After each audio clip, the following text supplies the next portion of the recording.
Сегодня шторм. Ветер 11 метров в секунду. Но есть мальчики, которые купаются. Я на видео снимаю.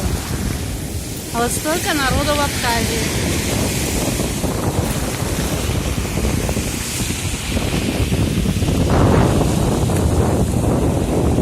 Потому что температура 28 градусов.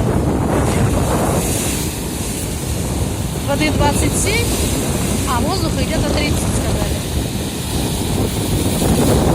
Вот она волна.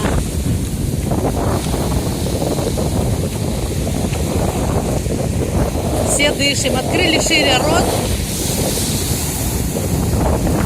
Укрепляем